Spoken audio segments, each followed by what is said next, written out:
Bueno, doctor, ¿se le puede decir doctor? ¿Es doctor Gabriel Ballerini? No soy médico, soy especialista en ética biomédica, soy bioeticista. Mi especialidad es la filosofía y la teología.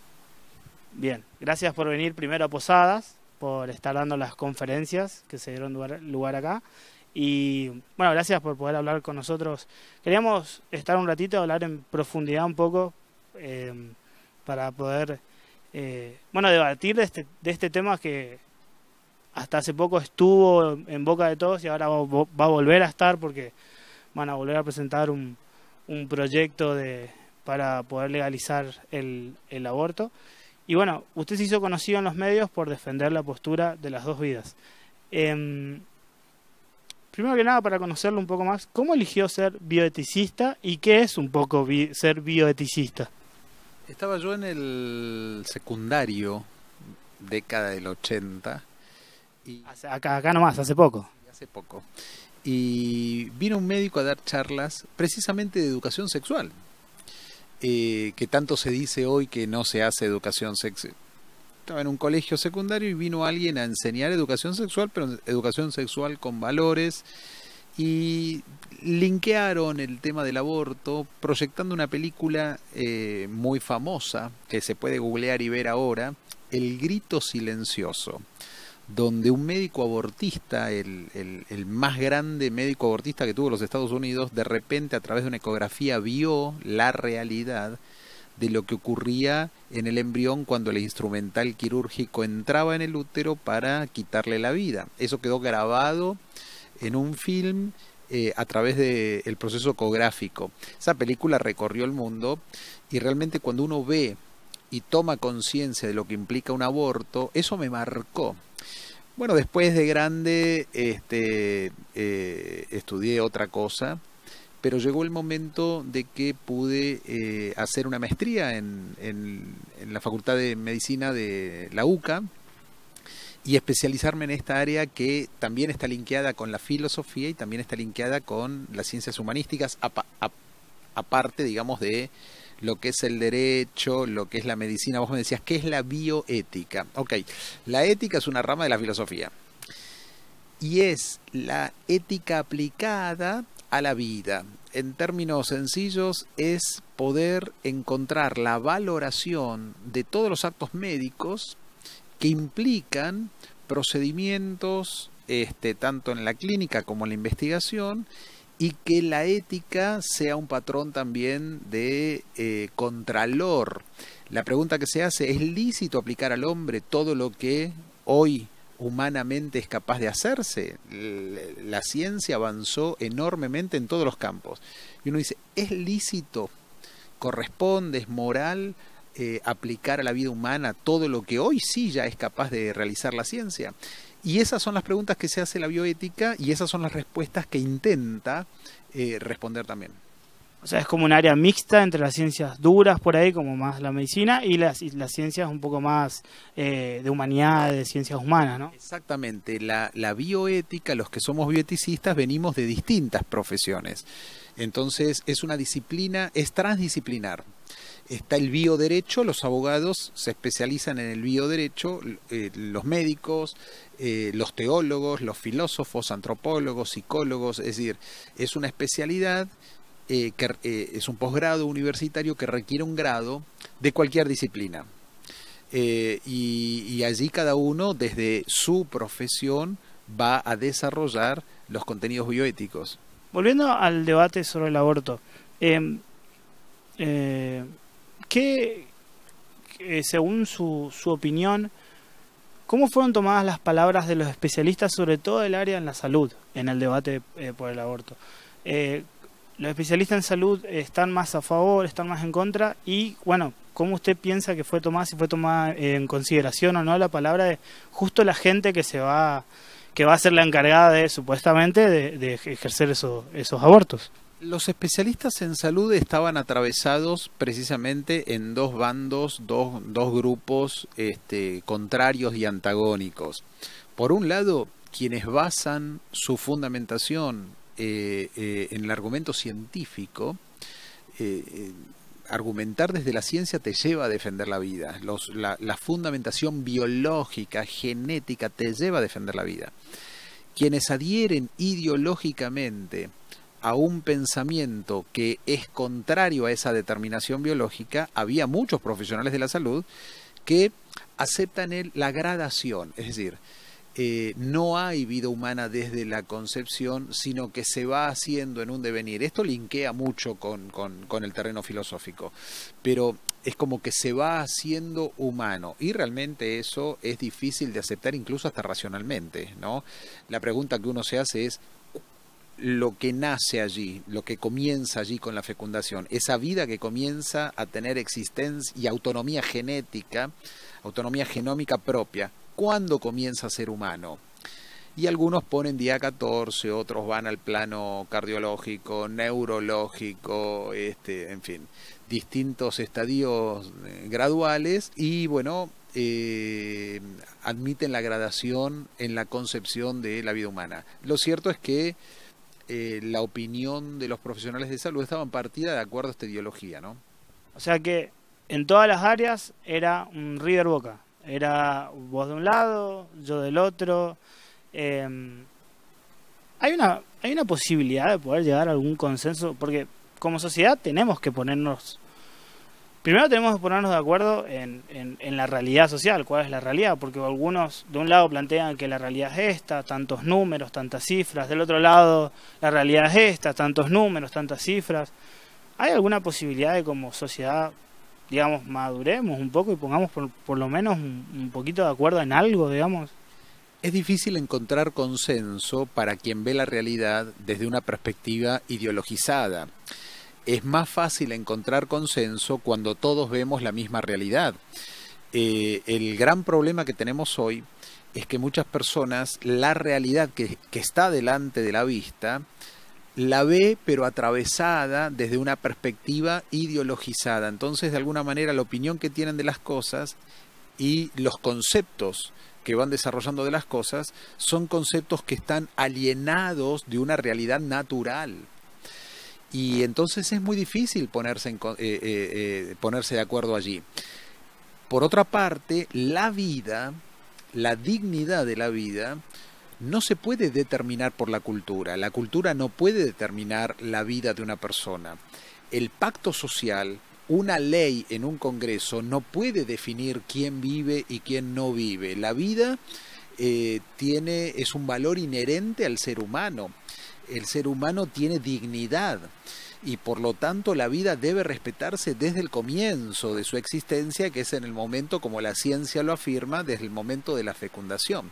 No es un dogma religioso, no es un dogma de fe afirmar que la vida humana comienza en la concepción. Los embriólogos, los genetistas, los biólogos, los médicos han determinado en el proceso de fecundación, allí comienza una vida totalmente diferenciada del padre y de la madre, con un ADN propio diferenciado de sus progenitores. Agustín Laje, bueno, que usted lo conoce personalmente, dijo en una entrevista que todavía toda esta tendencia, toda esta ola celeste que se formó reaccionando al debate del aborto, todavía es eso, está en una etapa de reacción. Sale el pañuelo verde, sale el pañuelo celeste, sale un lema del lado feminista abortista, sale un lema. ¿Qué falta para que del lado celeste no haya solo una reacción, sino propuestas? La verdad es que todos nos vimos sorprendidos. A ver, la parte sana de la Argentina, aquella que no desprecia la vida de nadie, la verdad que jamás se nos ocurrió a nosotros que iba a haber un sector de la población que quería empezar a legalizar la muerte y empezar a legalizar acciones que llevan a la muerte de las personas. La verdad es que cuando uno desarrolla la vida, la mayoría de la gente no pudo anticipar, y me incluyo, no pudo anticipar el devenir de estos frentes de combate. La verdad es que hoy, en pleno siglo XXI, con el conocimiento científico que tenemos, ningún científico bien informado puede negar que la vida humana comienza en la concepción.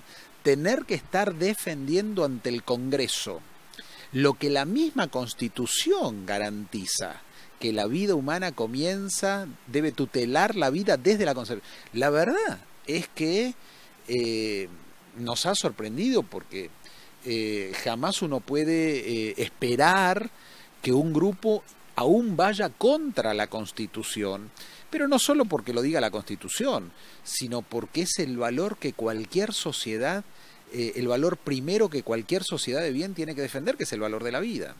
Así que no hemos podido anticipar esto y por supuesto ahora la gente cada vez más está tomando conciencia y por eso cada vez más se está manifestando más.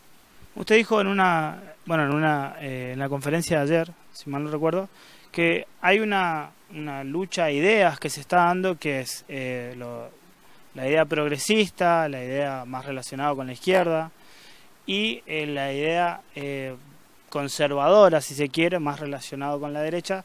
Se puede ver eso como en varios países que está surgiendo eso. La pregunta puntual es, en la derecha o esta nueva derecha, ¿se puede llegar a ver también lograr un consenso entre personas religiosas, personas no religiosas, ateos? O sea, ¿se puede llegar a formar algo en el que todos podamos estar de acuerdo? Porque del otro lado lo que se plantea es, esto es la iglesia se está metiendo, digamos. ¿Usted ve así? ¿Ve que se está formando algo un poquito más un poquito más heterogéneo, digamos? La verdad es que el ideal es que todas las voces en un país democrático se puedan escuchar y aprender a tolerar, a respetar las opiniones aún disidentes, las opiniones contrarias. Curiosamente, quienes piden inclusión y quienes piden derechos son los que avasallan y vulneran los derechos de quien no piensa como ellos. Entonces, la verdad es que como argentinos necesitamos aprender a dialogar, a poder encontrar esos puntos de concordancia y poder acordar algunas cosas que nos lleven al bien común. Hay puntos que no se pueden negociar. Entonces, ahí es donde se manifiesta ya una grieta. Como vos mencionabas, hay un progresismo abortista que quiere poner en agenda leyes que naturalicen el aborto. Y la verdad, que un país tenga una ley que autorice a las madres legalmente a matar a sus hijos en su interior, realmente hay un límite para los acuerdos. Y para quienes valoramos toda vida, ese límite es inquebrantable. Una de las últimas preguntas. También del lado celeste, digamos, se plantea que todo este debate del aborto es en última medida un plan internacional de control de población y demográfico. También Agustín Laje dijo que hace 1 año y medio pensaba que esto era ridículo y no lo tenía ni en cuenta. Hoy ya lo duda, o por lo menos lo pone en cuestión, aunque suena un poco paranoico o conspiranoico sería, ¿no? ¿Se puede dar de que esto sea algo pensado para controlar la población de las personas y así de alguna manera hasta dominar y colonizar países, digamos? Más allá de ese plan ulterior que puede llegar a ser especulativo, no me consta. Lo que sí uno puede afirmar categóricamente es el énfasis de muchos organismos internacionales que realmente tienen en su plataforma virtual, esto es abierto, esto no es algo especulativo, tienen en su plataforma virtual ciertas consignas que son contrarias a la vida y que organismos internacionales que otorgan créditos a países que se endeudan, entre esas consignas está la idea o la imposición de que saquen un paquete de leyes que tienen que ver con el establecimiento de la ideología de género, paquete de salud reproductiva que incluye el aborto, donde son leyes que de alguna manera en el control demográfico que vos referías van a tender a reducir la población. Un matrimonio homosexual naturalmente no se va a reproducir, generalmente no tienen prole, no hay descendencia. Todo el énfasis en lo que se llama salud reproductiva apunta a una anticoncepción y en el caso que hubiera concepción, al aborto libre, seguro y gratuito, de modo que la tasa de natalidad a consecuencia de este tipo de políticas en los países que la adoptan estaría bajando. Pasemos entonces a la educación sexual integral. Teniendo que, o sea, si el Estado tiene que poner una ley para que se enseñe educación sexual en las escuelas, ¿no significa que un poco las familias fallamos, incluyéndonos, todos fuimos parte de una familia, pero no significa un poco que la familia falló o está fallando en ese rol que debe tener de enseñar, de educar, y le estamos dejando a la escuela el rol que debería estar en la familia? Totalmente puede ser, hay familias, no todos los padres lo hacen, que hablan estos temas con sus hijos, y está muy bien que las escuelas puedan también tener una currícula que ayude a suplir esa carencia intrafamiliar de no educación en materia de sexualidad. El problema no es la educación sexual.